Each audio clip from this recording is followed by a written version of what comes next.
जय श्री राम, राधे राधे। मैं ईशा, पुत्री अशोक कुमार अरोड़ा जी की, हरिद्वार उत्तराखंड, गंगा विहार कॉलोनी, निकट उर्मी होटल, निकट लज्जाराम आश्रम, निकट शांति कुंज, भूपतवाला, हरिद्वार। आप सब लोग मेरी वीडियो देख रहे हैं, इसके लिए दिल से धन्यवाद। और जो मेरे नए व्यूवर्स जुड़े हैं, मैं उन्हें ये बताना चाहूँगी कि वो मुझे FB पर और YouTube पर ईशा बेरी के नाम पर फॉलो कर सकते हैं। उस पर मेरी ज़िंदगी का सच सुन सकते हैं, वो मेरी ज़िंदगी का सच है। और मेरी पुरानी FB उड़ा दी गई थी ताकि इन लोगों को लगा, जो ये जिनके लिए बना रही हूँ, इन्हें ये लगा कि शायद दोबारा वो जो मैं बोल रही हूँ, जो सबूत हैं वो हट गए होंगे। लेकिन इन्हें ये नहीं पता, जिसके साथ बीता हुआ होता है उनकी पेन ड्राइव मेमोरी में होती है। ठीक है, तुम मेरी 1000 बार भी डिलीट करा लो, मेरे मेमोरी में फिक्स है। और आर्टिफिशियल जो आजकल पेन ड्राइव चलती है ना, जो कंप्यूटर में चलती है मेरी, उसमें भी ये फिक्स है। जी हाँ, मैं वीडियो बना के ही तुरंत अपनी पेन ड्राइव में डाल देती हूँ। मुझे पता था ये होना है और ये करेंगे, और मेरा आइडिया सही निकल गया। चलिए, आज के लिए आज पूर्णिमा है। पहले तो आप लोगों को पूर्णिमा की बधाई। और आज पूर्णिमा है, कहते हैं पूर्णिमा चंद्रमा माँ, राइट। जो होती है पूर्णिमा, क्या होती है? हमारी माँ। तो मैंने सोचा आज एक माँ के ऊपर ही चैप्टर बना दूं, जो मेरे साथ हुआ है। आज मैं अपनी सास रूमा बेरी जी से बात करूंगी, और जो इनकी फैमिली मैटर जो मैं पढ़ते हैं बीच में, जो रूमा बेरी जी के साथ पढ़ते हैं, चाहे वो मेरे पड़ोसी कह लो, चाहे गंगा विहार के लोग कह लो, चाहे मेरे मोहल्ले के जासूस लोग, रूमा बेरी के दलाल जो वहाँ लगे रहते हैं ना, ये एक एक इन्फॉर्मेशन जो मेरी सास को देते हैं, मैं कब आई, मैं कब गई, ये अपनी बहन से बात कर रही है नहीं कर रही है, मैं उन सब के लिए, और पूरे बेरी फैमिलीज को, और जो रूमा जी की बहनें हैं, जरा सुनिए अपनी बहन के कारनामे। मैं रूमा बेरी जी से बात करूंगी। अब आप मेरी माँ तो बन नहीं सकी, ठीक है, तुम्हें तो माँ बनना था मेरी, लेकिन तुम मेरी माँ तो छोड़ो, तुम तो सास भी नहीं बन पाई मेरी। तुम तो अपने बच्चों की भी माँ ठीक से नहीं बन पाई।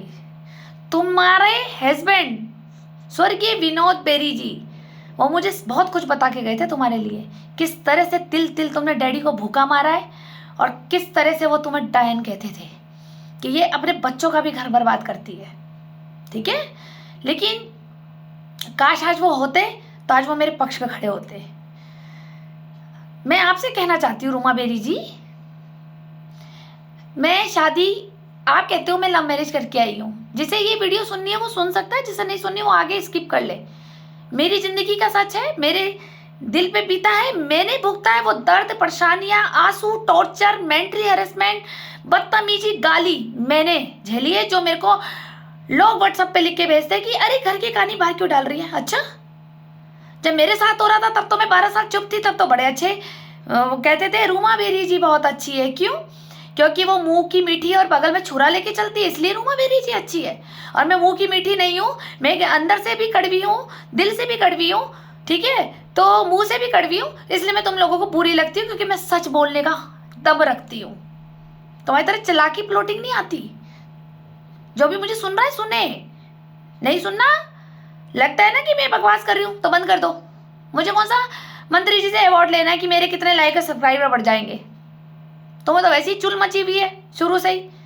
मेरी जब 12 साल से जिंदगी बर्बाद हो रही थी, तब कोई रिश्तेदार नहीं बोला, तब तो कोई नहीं बोलता था कि बहू बहुत अच्छी मिली है रूमा को, कि बेचारी कैसे बर्दाश्त करती होगी। सुन रही होंगी रूमा की जी की बहनें।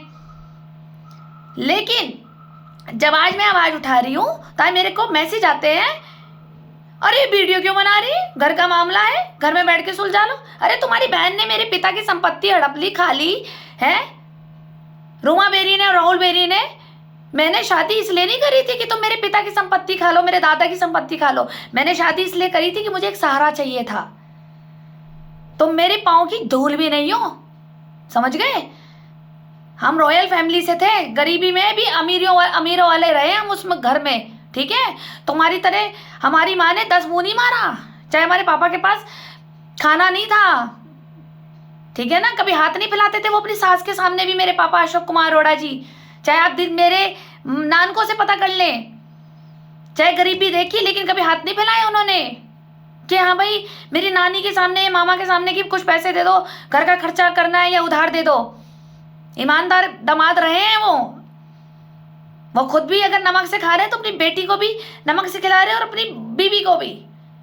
उसकी बीवी ना धंधा नहीं करती थी, अशोक कुमार अरोड़ा की बीवी। सुन रही हो रूमा बेरी जी, तुम जो कहती हो कि मैं शादी करके लव मैरिज करके आई हूं, ठीक है, एक बार बताओ, चारू ने मुझे बुलाया ऊपर, चारू की मौसी प्रभा तरबला वो थी, भूल गए क्या? याद दिला देती हूँ आपको। आप थी रूमा बेरी जी, चारू थी, चारू की मौसी थी प्रभा, और प्रभा आंटी अब समदन है रविंदर शर्मा ताऊ जी की, जो पुष्पी के पापा हैं, नीरज की सास है। कॉन्टेक्ट तो देख लो कहाँ से सारा जुड़ा हुआ है, ठीक है। मैंने तुम्हारे घर में रिश्ता आके नहीं जोड़ा, तुमने मेरे को बिना जांच तुमने तो नजर और निगरानी रखी हुई थी पालीवाल धर्मशाला, तभी तो आप मुझे संजय पालीवाल जी की धमकी देती हो कि जा कोर्ट जाएगी ना, वहां मेरा वकील बैठा है संजय पालीवाल। सुनिए आप, मैंने तो आजकल संजय पालीवाल जी को तो देखा ही नहीं, सही बताऊं तो मैंने तो पिट्टू भैया को ही देखा है आज तक। संजय पालीवाल एडवोकेट की धमकी, अरुण भदौरिया एडवोकेट की धमकी, राजू बिश्नोई एडवोकेट की धमकी, संगीता भारद्वाज एडवोकेट की धमकी, ये रूमा बेरी जी मुझे ऐसे, और एक इनके कोई सुधीर त्यागी एडवोकेट भी है वहां पर, उनकी भी धमकी ये मुझे देती थी कि तू जाके तो देख, ये सारे वकील मेरी तरफ से केस लड़ेंगे, यानी कि रूमा बेरी की तरफ से। मैं इन वकीलों से बोलूं कि ऐसी औरत का आप साथ देंगे, ऐसी औरतों के अगर आप साथ देंगे तो ऐसी औरतें आज एक बनी है रूमा बेरी जैसी डायन, ऐसी समाज में 10 और बन जाएंगी ना, तो कोई अपनी बेटियों की शादी नहीं करेगा, कोई नहीं करेगा डर के मारे, बेटियां ही पहले डर जाएंगी। और मुझे तो लगता है आने वाले समय पे तो बेटी खुद पैदा होते ही खुद सुसाइड कर लेगी कि अगर रूमा बेरी ऐसी सास मिलेगी तो हम पहले ही मर जाएं। कहाँ जा रहा है हमारा समाज? आप गलत का साथ देते हैं। वकील एक शनि का न्याय होता है, काला कोट पहनाया जाता है। हमारी जैसी महिलाएं एक इंसाफ लेने आती हैं कि आप हमारे एक भाई बनके, एक पिता बनके हमें इंसाफ दिलाएंगे, लेकिन जब रूमा बेरी जैसी डायन सास मिल जाए, कल आपकी बहन को और बेटियों को मिल जाए ऐसी सासें, क्या करेंगे आप? तब तो आप उनके लिए बड़ा इंसाफ से लड़ेंगे, केस लड़ेंगे ना, उनके लिए तो आप हाई कोर्ट, सुप्रीम कोर्ट सब लगा देंगे। लेकिन किसी की बेटी जिसके सर पे पिता नहीं है, माँ नहीं है, उसको डायन जैसी सास मिली है, तो ये मुझे आप लोगों की धमकी देती कि जा कोर्ट जाएगी तो जा, जीतूंगी तो मैं ही, तो कुछ भी कर ले। मैंने शादी खुद नहीं करी, तुम लोगों ने करवाई, तुम मेरे घर में आए, ठीक है, तुमने ना मेरा मकान देखा, और वो पहले से प्लानिंग थी ना तुम मेरी मम्मी से मिले, ना मेरी दादी बुआ से मिले, कोई नहीं मिले, ठीक है। सबको राज जान गए थे इनके घर के कि चाचा इनको संपर्क नहीं रखता, चाचा में दम ही नहीं है और कुछ बोलेगा, बाप तो मर गया, दादी सौतेली है, ठीक है, दादी भी इंटरफियर नहीं करेगी। कभी कभी तो बीच में मुझे दादी पे भी शक होता है कि इनकी कोई प्लानिंग तो नहीं थी मुझे वहां से निकालने की मकान की। दादी के लिए भी एक चैप्टर नेक्स्ट डलेगा। क्या आप लोग सोच रहे होंगे ना, जब मैं इतनी सारी परेशानी में हूँ तो मेरी दादी बुआ चाची क्यों नहीं खड़ी होती? नेक्स्ट चैप्टर में बने रहिए मेरे साथ, मैं वो भी डालूंगी। जब मैं सच्चाई डाल रही हूँ तो मैं सबकी डालूंगी ना। और जो लोग नीचे लिखते हैं मेरे को कमेंट कि आप क्यों घर की कहानी डाल रहे, तो तुम मेरी बना दो। किसी को ही लगता होगा कि मैं जैसी हूँ तुम मेरे को लगा दो, मैं तो जैसी हूँ सामने हूँ। हाँ, नहीं बोलती मैं मीठा, मुझे आता ही नहीं मीठा बोलना। मैं किसी का हक नहीं खाती, मैं किसी का अधिकार नहीं खाती, बस यही तो है कि मैं मीठा नहीं बोलती।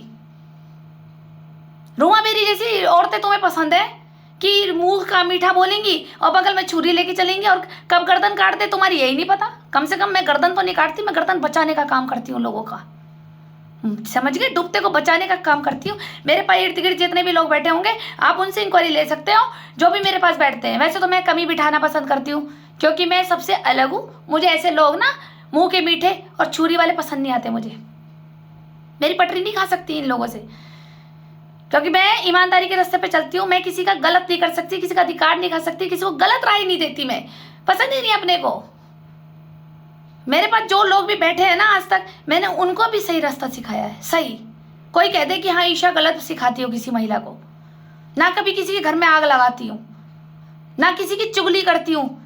मेरी वजह से किसी को कुछ नुकसान पहुंचे, मैं ऐसा काम ही नहीं करती, क्योंकि मुझे पता है कि मेरे पापा मुझे देख रहे हैं, मेरे ईश्वर मुझे देख रहे हैं।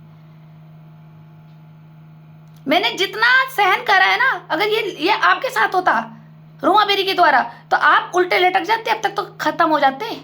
लेकिन मैंने झेला उस औरत को।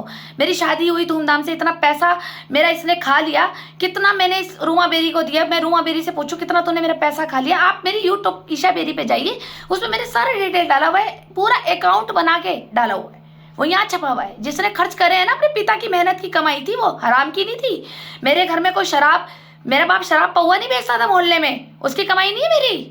मेरे बाप की खून पसीने की कमाई है, बेचल एम्प्लॉय की। टरबाइन इंजीनियर थे पापा मेरे, वो पैसे नहीं थे मेरे लिए वो खून पसीना है। आज भी अगर उनके कुछ पैसे मेरे पास पड़े होते ना, तो वो उन नोटों में से मुझे सुगंध आती है कि मेरे पापा के हैं ये, ठीक है, मेरे पापा की मेहनत की कमाई है वो। और तुम लोगों ने, तुम दल्लों ने, रूमा बेरी और राहुल बेरी ने, मैंने इसलिए ससुराल ढूंढी थी। अरे फिर उसके बाद देखो क्या प्लान बनाया। मैं कभी शादी नहीं करती, मैंने कभी शादी नहीं करनी थी। मेरी माँ बहुत बीमार थी और जो कहते हैं मैं माँ को मारती हूँ, मतलब मैं माँ, बीमार माँ के साथ रह रही हूँ। बीमार माँ के साथ जवानी काट ली मैंने। बीमार माँ के साथ मैं रहना चाहती थी। मैं चाहती थी ईमानी की शादी कर दूंगी, मैं माँ के साथ रह लूंगी, ठीक है। ये तो प्लान बन गया। पालीवाल धर्मशाला में और महालक्ष्मी टूर एंड ट्रेवल्स में। अरे ये लड़की शादी नहीं करेगी तो फिर प्रॉपर्टी कैसे कब्जाई जाएगी। बना दिया प्लान चारू के द्वारा, प्रभा तबला जी के आंटी जी के द्वारा। अब वो आंटी खबर भी नहीं लेती, ये भी चोलियां होते हैं घर में। शादी करा करके आग में डाल दो लड़की को, कोई बात नहीं, कर्मा सबका आता है। सुन रही होंगी आंटी जी, आज मेरे साथ हो रहा, कल आपके साथ भी होगा, और क्या पता हो भी रहा हो। जब आपको पता था कि आपकी फ्रेंड रूमा बेरी इतनी हराम है, तो आपको राइट बनता है मुझे लाने का? नहीं, ये प्लानिंग थी, क्योंकि आपके बेटे तो राहुल बेरी जी के बेस्ट फ्रेंड थे। अब आप नीरज और पुष्पी जी की सास है, समधा ने वहां की। चारू हमारे मोहल्ले में है। मेरी तो जिंदगी तुमने कर दी ना नरक। एक ऐसी औरत के पल्ले भर दिया मेरे को। मैंने कोई शादी में कमी करी है तो आप बताओ? सब कुछ किया, आकर के सम्मान भी दिया, जैसे मुझे घर से बाहर निकलने नहीं दिया। मैं बिस्कुट के लिए तरसती थी, मैं बर्गर खाने के लिए तरसती थी, मुझे घर से बाहर नहीं निकाला। कॉलोनी में आके पूछ लेना, ठीक है। मैं जिस दिन आजाद हुई हूं, मैं ये सोचो कि 23 अक्टूबर 2012 में शादी हुई है, तो 2013 में 7 अगस्त को मैं अलग हुई हूं, जब इनने मुझे गंगा जी में डाल दिया। और मैं अगर भेजाती तो फिर तो मेरी माँ भी पागल खाने होती और मेरी बहन जीपी रोड दिल्ली होती, क्योंकि राहुल बेरी जी तो जीपी रोड कोठा नंबर 64 से काफी अच्छे कांटेक्ट है इनके। तो रूमा बेरी जी तो बेच देती मेरी बहन की भी, कि चल भाई बेचो इसे 10 लाख में और खा लो इसकी दलाली। और बाप का मकान पूरी पंचायत खाती। ये मोहल्ला है मेरा, वहां ताले लग रहे, लड़की गायब है, 5 साल हो गए, पर किसी ने मुझे ये नहीं बताया। हाँ, और निगरानी करने के लिए वहां चौराहे पे खड़े कर रखे थे लड़के, ठीक है। मैं अपनी बहन से मिलने भी जा रही हूँ तो वो 10 बार चक्कर काटता था और तुरंत फोन करता था रूमा बेरी और राहुल बेरी जी को, ये आ गई। वो रूमा बोलती है, अरे इसको मिलने मत देना। मेरी बहन को जिन जिन लड़कों ने टॉर्चर करके पैसे खाए ना, एक एक के नाम बोलूंगी, अब चिंता ना करो तुम। जो तुम मुझे मिलने नहीं देते थे मेरी बहन हिमानी से, ठीक है। तुम लोगों का काम ही यही रह गया, मोहल्ले के लड़कों को फूट डालो, राज करो। किसका नारा था ये पुराना, समझ गए होंगे आप, कौन सी पार्टी के नारे हैं ये? फूट डालो, राज करो।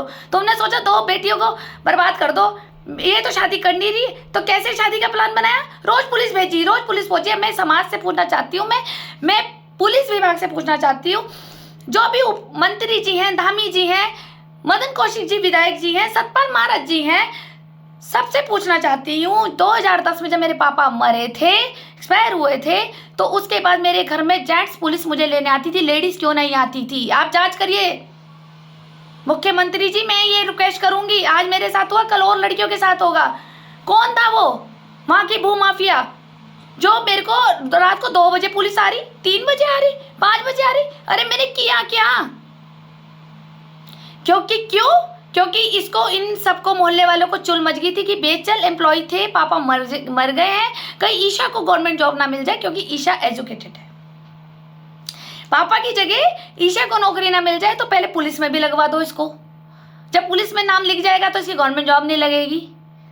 जब माँ भूखी मरेगी, बहन भूखी मरेगी, तो शादी करेगी, और शादी करे नहीं कर रही है तो इसकी इच्छा नहीं है तो पुलिस भेजी, इतना टॉर्चर करवा दो, इतना टॉर्चर करा दो, मोहल्ले से लड़वा दो, मोहल्ले के लड़कों से लड़वा दो, कोई कूड़ा फेंक रहा, कोई बाहर खड़ा हो रहा, कोई गाली दे रहा, कोई हमारी टीन पे पत्थर फेंक रहा, कोई बाहर से लॉक करके भाग जाता था और हम निकल ही नहीं पाते थे, कोई डोर बेल बजा के भागता था। ये है नींबू घेर की शराफत, ये है। आप बताइए, वहां पे भी भूमाफिया तंग कर रहे थे मुझे, यहाँ पे भी भूमाफिया तंग करते हैं गंगा बिहार में। तो कोई ना कोई तो एक होगा ना मेरे ऊपर सर पे बाप। कौन है वो आप पता लगाएं। और रूमा बेरी और राहुल बेरी जी को तो मैंने आपको बता ही दिया, पालीवाल धर्मशाला, जू चपाटी इनकी वहां लगती थी। धमकियां इनकी दी जा रही मेरे को, पड़ोसी भी इन्हीं की धमकी दे रहे। क्यों भाई, मैंने किया क्या है? मुझे आके बोलो ना।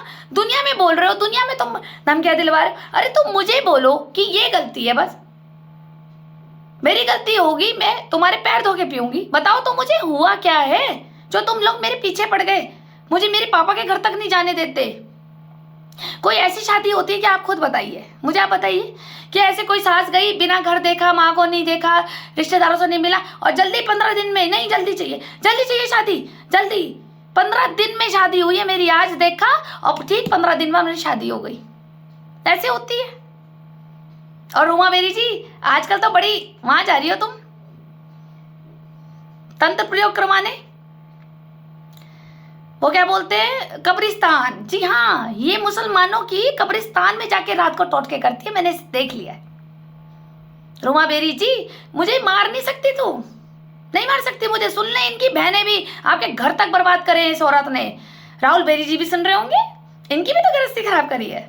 कब्रिस्तान में जाती है तुम्हारी माँ, और जिस कब्रिस्तान में जाती है ना, मेरे साथ जरा चल लेना, तो मैं लेके चलूंगी। मैं खासकर अंजू भाभी जी को भी, ये डायन तो तुम्हारे बच्चे भी डस लेगी। मेरी बच्ची तो डस ली ना, ही मानी इसने। तुम अपना लेवल और मेरा लेवल देखो, स्टैंडर्ड है तुम्हारा मेरा, बताए। मैं राहुल बेरी जी से भी पूछूं, स्टैंडर्ड है मेरा? पर मेरी किस्मत यहाँ ले आई, मेरा कर्मा मुझे यहाँ ले आया तुम्हारे घर में। कितने तुम्हारी माँ ने मुझे दुख दिया, तुम्हें मेरा एक बड़ा भाई खड़ा होने के नाते खड़े होते, मुझे बचाते अपनी माँ से, मेरा हिम्मत बनते तुम भैया भाभी, मेरे माँ बाप की तरह बनते। अरे वो भी नहीं बनते तो कम से कम एक अच्छे इंसान तो बनते कि चल भाई इस लड़की को परेशान कर रही है हमारी माँ, हम इसको सेव करें। नहीं, तुम्हारी माँ तो तुम्हारे बाप की सगी नहीं हुई, तुम्हारा बाप भूखा मरता रहा, वहां खड़खड़ी में भी उसे रोटी ठीक से नहीं मिल रही थी। कितनी परेशान कर रखा था रूमा ने, हैं? एक पति को घर में नहीं आने देती थी।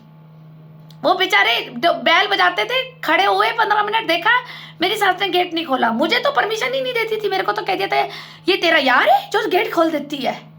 जब मेरी नई शादी हुई थी, शादी आप मेरी यूट्यूब बहुत सारे सुन सकते हैं, उसमें डिटेल में आज मैं पॉइंट टू पॉइंट बोलूंगी। मैं बोलूंगी जो मेरे साथ हुआ है, किस तरह से मेरे ससुर को गालियां देती थी, किस तरह से उनको रुलाती थी। फिर कहती है कि तुझे क्या पता मुझे कितना मारता था काके का बाप। ये इनके वर्ड से रूमा बेरी जी के, मैंने तो नहीं देखे। आपके पापा मारते थे नहीं मारते थे? अब ऐसी औरत को कौन नहीं मारेगा बताओ भाई।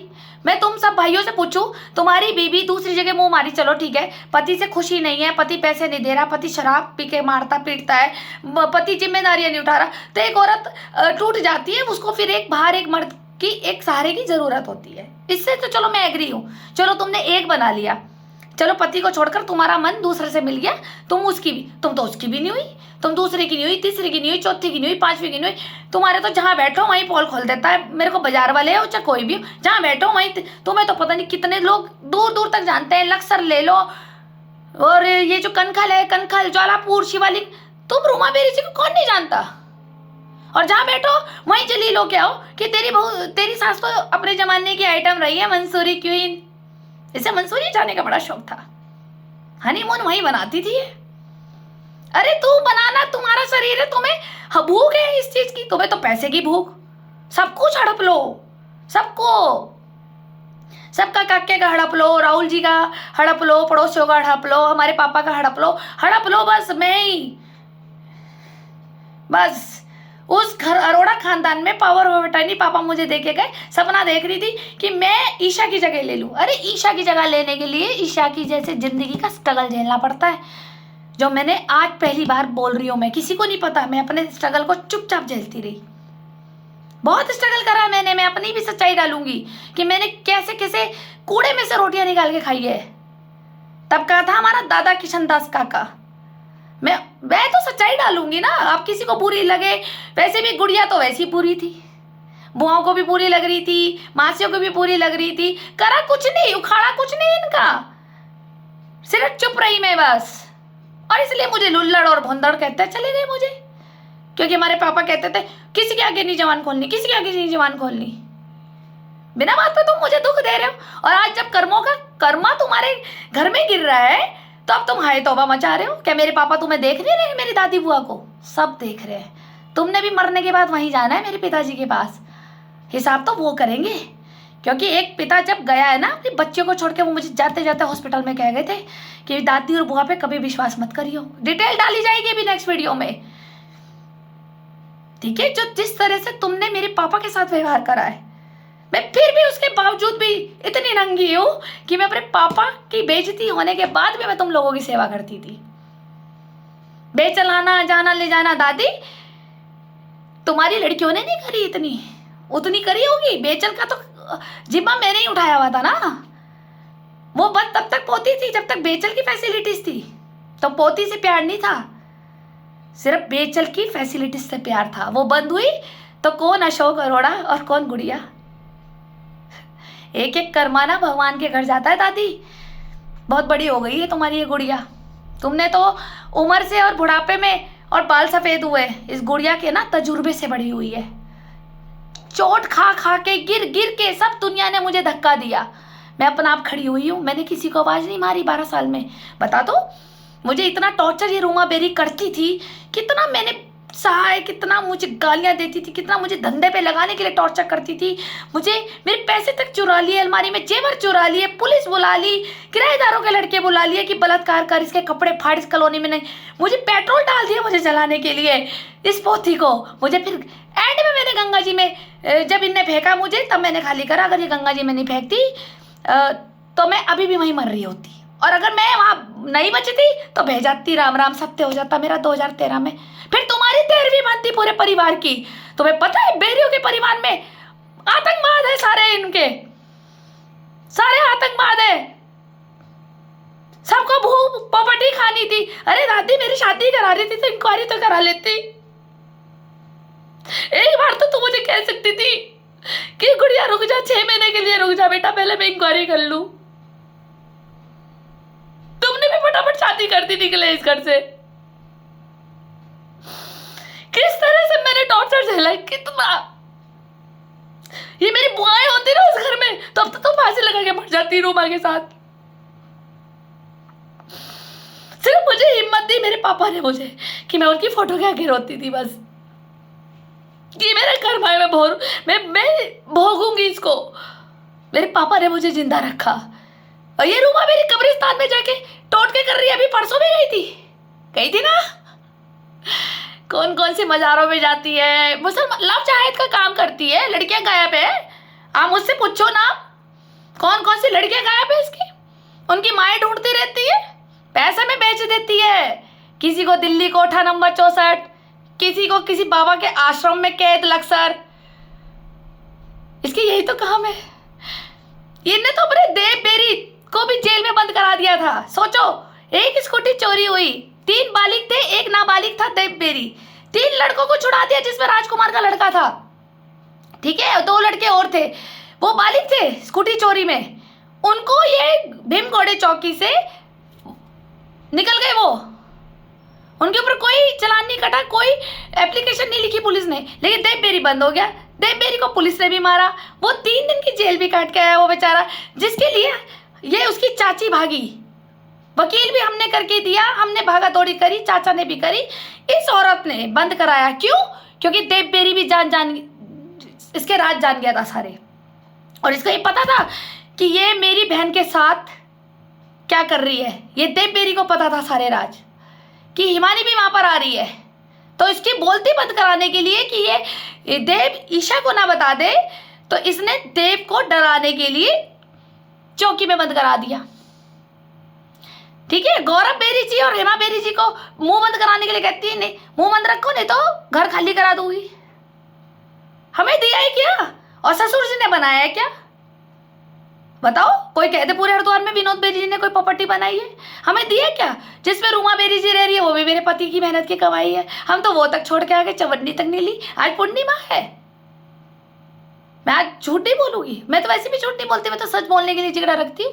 इतनी जिंदगी इसने रूमा ने बर्बाद करी, ठीक है, और फिर कहती है बहू खराब है।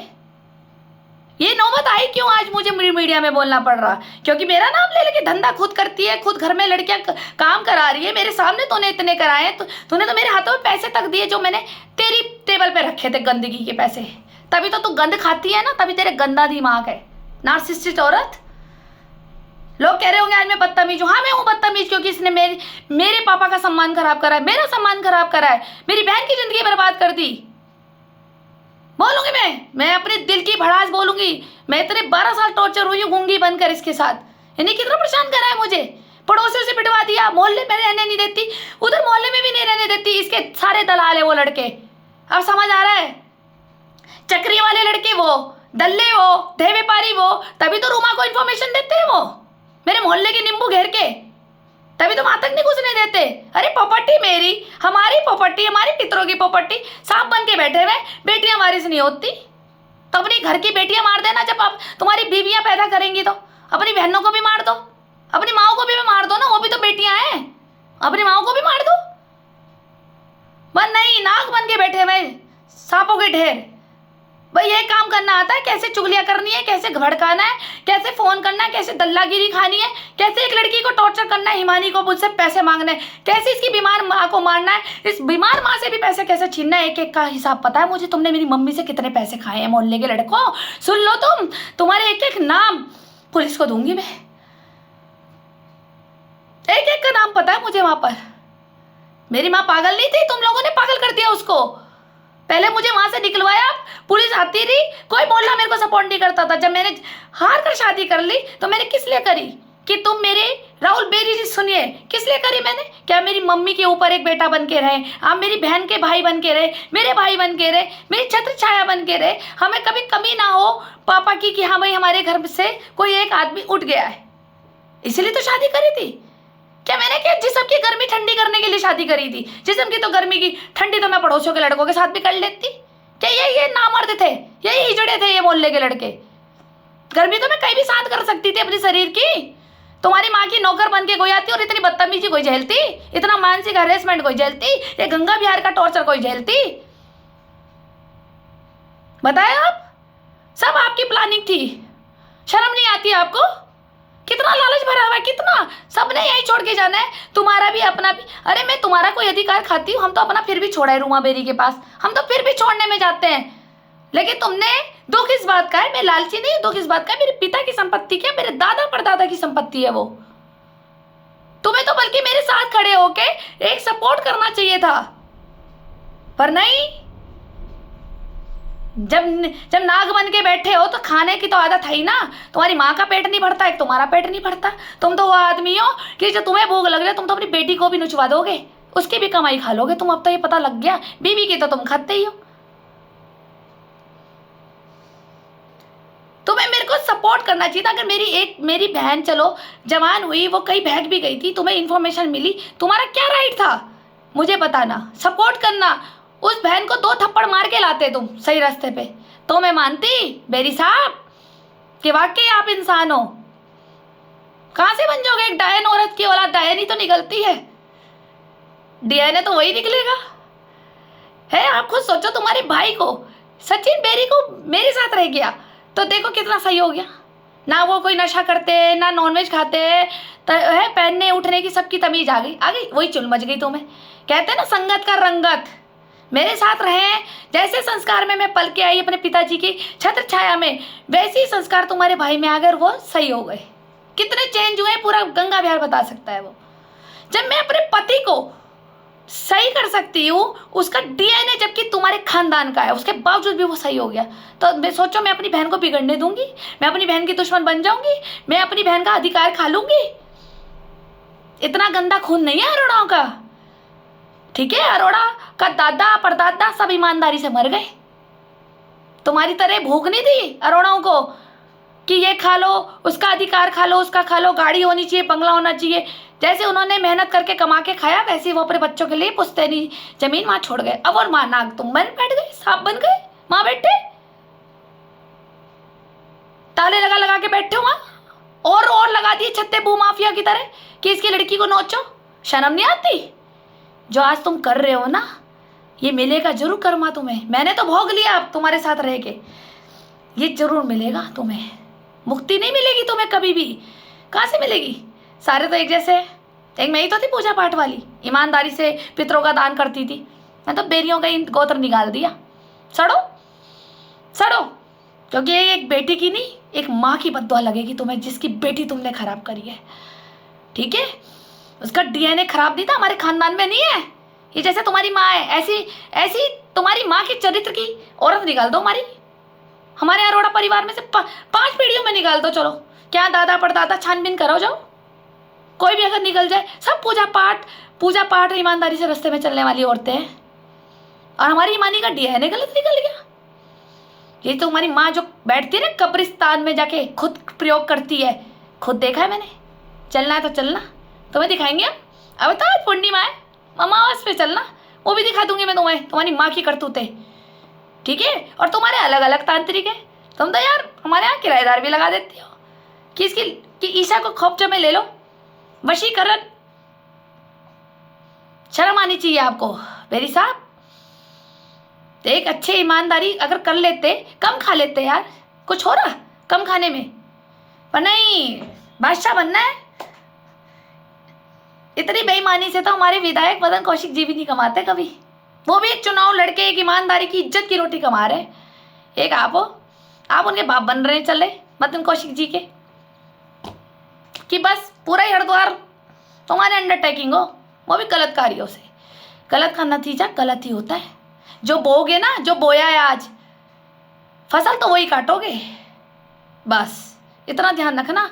और तुम्हारी माँ के लिए तो मैं अब बहुत बोलूँगी, क्योंकि तुम्हारी माँ ने जितना मुझे टॉर्चर करा है ना, ये तुम्हारी बीवी ने भी, तुम्हारी बीवी तो एक दिन भी नहीं रही है उसके साथ।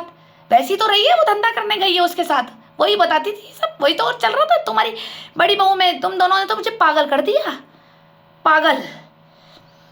मैं कभी किसी को चू नहीं कहती, और मैं इन पड़ोसियों से भी पूछूं, गंगा बिहार में कोई बता दे कि मैंने चू करी है, मीडिया में बोले कि मैंने किसी को बदतमीजी करी, अपमान करी, गाली दी, किसी का अधिकार खाया, किसी को मैंने अपमान करा, किसी के ऊपर हंसी, किसी की चुगली करी, कोई मुझे आके बोल दे। पर नहीं, बदतमीजी तो करनी है ना। रुआ बेरी की फैक्ट्री के जो एम्प्लॉय हैं ये सब, इसलिए बदतमीजी करनी है।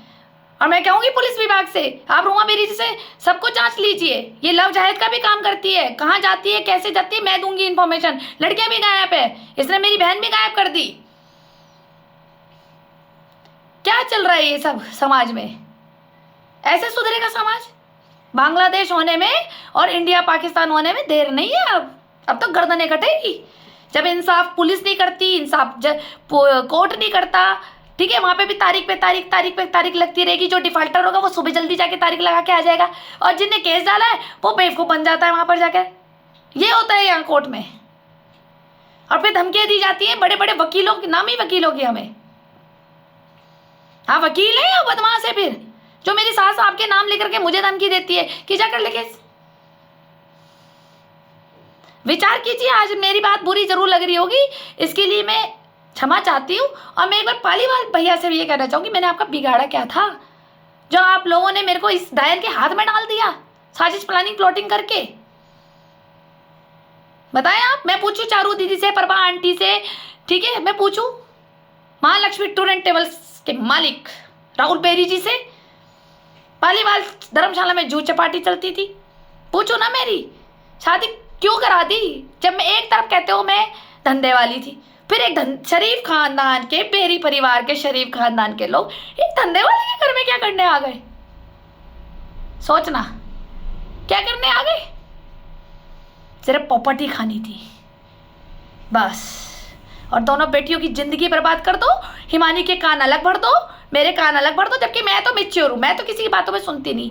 हिमानी दूसरे की बातों पे आई, अपनी जिंदगी खुद बर्बाद कर ली, वरना हम इस लड़की को राजकुमारी की तरह रखते थे, राजकुमारी की तरह इसे ब्याहते अमीर खानदान में। ठीक है, तो कहते हैं ना विनाश काले विपरीत बुद्धि, कोई बात नहीं, इसने भी पिता का नाम खराब करा तो पिता के थप्पड़ वही मारेंगे, मैं तो मार नहीं सकती, मैं हूँ कौन। आजकल तो कानून ही बदल गया कि जवान बेटी को मारा तो तुम्हें जेल हो जाएगी, तुम्हारे ऊपर मुकदमा दर्ज हो जाएगा, ये तो अंधा कानून हो गया। मतलब माँ बाप ने पैदा करा, सारी पालन पोषण करी, पर कानून कह देता है नहीं नहीं जवान होगी, 18 साल की हो गई है तो कुछ भी कर सकती है। इतना अधिकार मिल जाता है कि पितरों का, दादा परदादाओं का नाम खराब करने का अधिकार मिल जाता है ऐसी बच्चियों को। ये है हमारा कानून। जिसकी इज्जत खराब होती है ना, उससे आदमी से पूछो, तिल तिल मरता है इंसान, तिल तिल। और पितर तो बख्शेंगे नहीं, जिससे हिमानी ने ये खेल खेला है, इसे तो बख्शेंगे नहीं। आज मैं जिंदा हूँ चाहे नहीं हूँ, बाद में ये इतना रोएगी, इतना पछताएगी, भरेगी, अपने पापा की मार नहीं खाएगी, ऊपर से वो भी खाएगी। पापा का मेरा सपोर्ट देख लो, मैं कितनी खतरनाक बीमारी से भी हूँ, फिर भी देखो चल फिर भी पता ही नहीं चलता मेरे को ल्यूपस है। तो कोई ना कोई तो आशीर्वाद है ना मेरे पापा का मेरे साथ। समय रहते अगर सही रास्ते पे कोई आ जाए तो पितर भी खुश हो जाते हैं। चलिए नेक्स्ट वीडियो जरूर देखना, मैं और बनाऊंगी। मैं तो सच्चाई भी डालूंगी कि जब मेरे साथ ये सब हो रहा है तो मुझे फैमिली सपोर्ट क्यों नहीं हो रहा है। नेक्स्ट वीडियो बनाऊंगी मैं जल्दी, बने रहिए मेरे साथ। Thank you.